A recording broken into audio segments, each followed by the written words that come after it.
All of us are death के episode 7 में हम देखते हैं कि एक सोल्जर अपनी मॉम से कॉल पर बात कर रहा होता है। उसकी मॉम उससे पूछती है कि तुम कब घर आओगे। तभी वो माँ को झूठी तसल्ली देने के बाद कहता है कि अब मुझे जाना होगा। माँ को लगता है कि वो सेफ होगा, लेकिन वो ज़ॉम्बीज़ को मार के वहाँ फंसे हुए लोगों को बचाने की ऑपरेशन में होता है। अब सोल्जर्स काफी लोगों को रेस्क्यू कर लेते हैं, लेकिन उनके एक साथी को ज़ॉम्बी काट लेता है। ये वही सोल्जर होता है जो ऑपरेशन से पहले अपनी माँ से कॉल पर बात कर रहा था।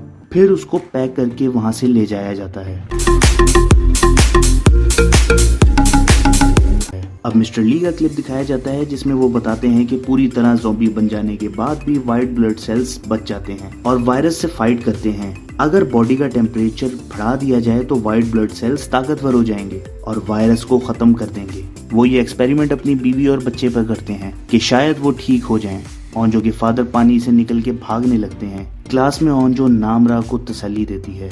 उसके बाद सेओग नामरा को बताता है कि वो उसे लाइक करता है। नामरा कहती है कि अब कोई फायदा नहीं, सब मरने वाले हैं, और साथ ही वो वीडियो रिकॉर्ड करने लग जाती है। इसके बाद वो लोग आपस में बातें करते हैं। अब वीडियो वाली लड़की दिखाई जाती है जो इंसू की तरह पूरी ज़ॉम्बी नहीं बनी होती। उसको भूख लगती है, उसे फिश की आवाज आती है। वो उस रूम में फिश खाने के लिए जाती है। तभी उसको एक छुपा हुआ टीचर नजर आता है। ये वही टीचर था जब इसने मदद मांगी थी तो इसने साफ इनकार कर दिया था। वो इस लड़की से पूछता है कि क्या तुम ठीक तो हो। तभी वो लड़की कच्ची फिश खाने लग जाती है। टीचर डर के चाकू उठा लेता है, लेकिन लड़की काफी स्मार्ट होती है। वो उसको मार के खाने लगती है। अब नामरा को भी ज़ॉम्बीज़ की तरह छोटी से छोटी आवाज सुनाई देती है। उसको किसी के वॉमिट करने की आवाज आती है। अब उसे किसी के पैर थपथपाने की आवाज आती है। उसको खतरा महसूस होता है। वो कहती है कि हम ज्यादा देर इधर नहीं रह सकते, जबकि वो थपथपाने की आवाज नियॉन की थी। अब हमें इंसू दिखाया जाता है जो इतना ऊपर से गिरने के बाद भी जिंदा था। उसे उसका दोस्त नजर आता है जो गाड़ी के नीचे छुपा होता है। ये उसी गैंग का सबसे बुरा लड़का था। वो उसके पास जाता है। वो लड़का उसे कहता है कि जल्दी से आ जा वरना ज़ॉम्बीज़ आ जाएंगे। फिर वो अपने दोस्त के साथ गाड़ी के नीचे छुप जाता है।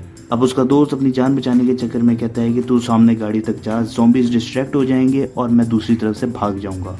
वो इंसू को थप्पड़ भी मारता है, जिसके बाद इंसू को काफी गुस्सा आ जाता है। वो उसको गाड़ी के नीचे से बाहर निकाल के कहता है कि अब तू अपने जीने की भीख मांग। इंसू उसका हाथ तोड़ के ज़ॉम्बीज़ के बीच में छोड़ देता है। अब इंसू कहता है कि मैं बहुत बुरा हूँ और मैं सान को छोड़ूंगा नहीं। क्लासरूम में ओंजो को एक आइडिया आता है। वो कहती है कि अगर हम इस बड़े से क्लासरूम में 2 पार्टीशन कर दें, जिसमें से एक साइड में हम रहें और दूसरी साइड पे ज़ॉम्बीज़ को आने दें, और बीच से दोनों को ब्लॉक कर दें। अपनी वाली साइड के दरवाजे से हम भाग के सीधा छत तक जा सकते हैं। सबको ये आइडिया बहुत पसंद आता है। अब वो लोग तैयारी शुरू करते हैं। अब ओंजो के फादर नजर आते हैं जो अपने जख्म पर बैंडेज लगा रहे होते हैं। उसके बाद वो आर्मर रूम में पहुंचते हैं। वहां पर आने वाले ज़ॉम्बीज़ को वो मार गिराते हैं। उसके बाद वो स्कूल के लिए निकल जाते हैं। एथलीट और पार्क मिलके अपने दोस्त के लिए टेम्परेरी स्ट्रेचर बनाते हैं और वहां से निकलते हैं। बाहर जाने के बाद बहुत सारे ज़ॉम्बीज़ इनकी तरफ आ रहे होते हैं और इन्हें मजबूर होकर वापस अंदर की तरफ भागना पड़ता है। डिटेक्टिव बच्ची को कवर करता है ताकि कोई ज़ॉम्बी उसे नुकसान ना पहुंचा सके। डिटेक्टिव बच्ची को समझाता है कि बाहर निकलने के बाद आंखें बंद रखना और मुझे जोर से पकड़ के रखना। अब ये लोग स्कूटर पर वहां से निकल जाते हैं। रास्ते में इन्हें वो व्लॉगर नजर आता है जो मदद मांग रहा होता है। डिटेक्टिव उसे बचाने के लिए स्कूटर से नीचे उतरता है। तभी उसका साथी डिटेक्टिव को वहीं छोड़कर स्कूटर पर बच्चों के साथ भाग जाता है। बेचारा डिटेक्टिव व्लॉगर के साथ वहीं फंस जाता है। अब क्लासरूम को आधा ब्लॉक कर दिया जाता है। सान दरवाजा खोलने जाता है ताकि ज़ॉम्बीज़ उस रास्ते से अंदर आ जाएं। सेओग सान को कहता है कि रुक, मैं भी आ रहा हूँ। तब सेओग उससे पूछता है कि एक बात बता, आखिर ये इंसू तेरे पीछे पड़ा ही क्यों है? जिसमें सान बताता है कि उसने मेरे सामने प्रिंसिपल को मारा है। वो मुझे मारना चाहता है ताकि सबूत मिट जाए। फिर सेओग सान को बताता है कि मैंने उसे 4थे फ्लोर से नीचे फेंका था, वो नहीं बचा होगा। ये सुनकर सान थोड़ा रिलैक्स होता है। सेओग उससे ये भी कहता है कि मैं ओंजो को पसंद नहीं करता बल्कि नामरा को करता हूँ, इसलिए तो ओंजो से प्यार से बात किया कर। इसके बाद वो दरवाजा खोल देता है और ज़ॉम्बीज़ अंदर आने लगते हैं। लेकिन जिस रास्ते से उन्होंने भागना था वहाँ अभी भी काफी ज़ॉम्बीज़ थे। अब वो लोग चीखने लगते हैं ताकि सारे ज़ॉम्बीज़ प्लान के हिसाब से उस रास्ते से हट के बाकी ज़ॉम्बीज़ के साथ क्लास में आ जाएं और उन्हें छत की तरफ भागने का मौका मिल जाए। उनके चीखने से उन्हें फायदा तो होता है, लेकिन साथ ही इंसू को भी उनकी आवाज आ जाती है। अब वो सोल्जर दिखाया जाता है जो ज़ॉम्बी बन चुका था। मिलिट्री ने उसे बांध रखा था। जनरल कहता है कि साइंटिस्ट का इंतजाम करो और उन्हें यहीं बुलाओ ताकि हमें इस वायरस का पता चल सके।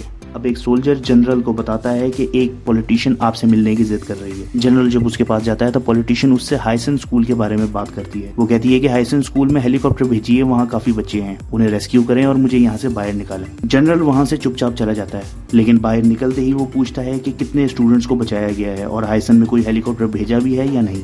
तभी सोल्जर जनरल को बताता है कि ना तो वहाँ कोई हेलीकॉप्टर भेजा गया है और ना ही किसी स्टूडेंट स्टूडेंट को बचाया गया है। जनरल कहता है कि वहाँ एक हेलीकॉप्टर भेजो। तभी वो सोल्जर जवाब में कहता है कि सारे हेलीकॉप्टर रेस्क्यू के लिए गए हुए हैं। फिर जनरल एक हेलीकॉप्टर अरेंज करता है। तभी सोल्जर जनरल को कहता है कि सर आपकी मॉम भी उसी एरिया के पास है। तब जनरल कहता है कि जब उनकी बारी आएगी तो देखा जाएगा, पहले ड्यूटी फिर रिश्ते, पहले बच्चों को जाके बचाओ। अब ज़ॉम्बीज़ की तादाद काफी ज्यादा होने की वजह से वो बहुत बुरी तरह फंस चुके थे। आहिस्ता आहिस्ता रास्ता साफ होने लगता है और वो लोग वहाँ से भागने लगते हैं। आखिर में सान अपने दोस्त टेंसू को वहाँ से लेकर भाग जाता है। ये लोग छत की तरफ भागते हैं। छत पर वो लड़का दरवाजा लॉक करके खड़ा होता है। जब ये लोग दरवाजा नॉक करते हैं तो उसे लगता है कि ज़ॉम्बीज़ आ गए हैं। तभी ये लोग चीख के कहते हैं कि हम ज़ॉम्बीज़ नहीं हैं, अगर कोई छत पे है तो दरवाजा खोलो प्लीज। वो लड़का ये सुनने के बाद भी दरवाजा नहीं खोलता। फिर नामरा सबको बताती है कि मुझे ज़ॉम्बीज़ की आवाज आ रही है, काफी सारे ज़ॉम्बीज़ हमारी तरफ आ रहे हैं। फिर सान और सुयोग डंडे पकड़ के सीढ़ियों में खड़े हो जाते हैं ताकि ज़ॉम्बीज़ को रोक सके। टेंसू छत का दरवाजा तोड़ने की कोशिश करता है लेकिन दरवाजा नहीं टूटता। दूसरी तरफ हेलीकॉप्टर भी आ जाता है और सोल्जर्स उस बच्चे को बचा लेते हैं और उससे पूछते हैं कि क्या तुम्हारे अलावा कोई और बचा है। तो वो सोल्जर्स को बताता है कि सिर्फ मैं ही बच गया हूँ, बाकी सारे ज़ॉम्बीज़ बन चुके हैं। अब टेंसू और बाकी लोग मिलकर ज़ॉम्बीज़ पर कपड़ा डाल देते हैं ताकि ज़ॉम्बीज़ को कुछ नजर ना आए, लेकिन सान को दूर से ही इंसू नजर आ जाता है। यहीं ये एपिसोड खत्म हो जाता है। वीडियो अगर पसंद आए तो लाइक करें और चैनल को सब्सक्राइब करें।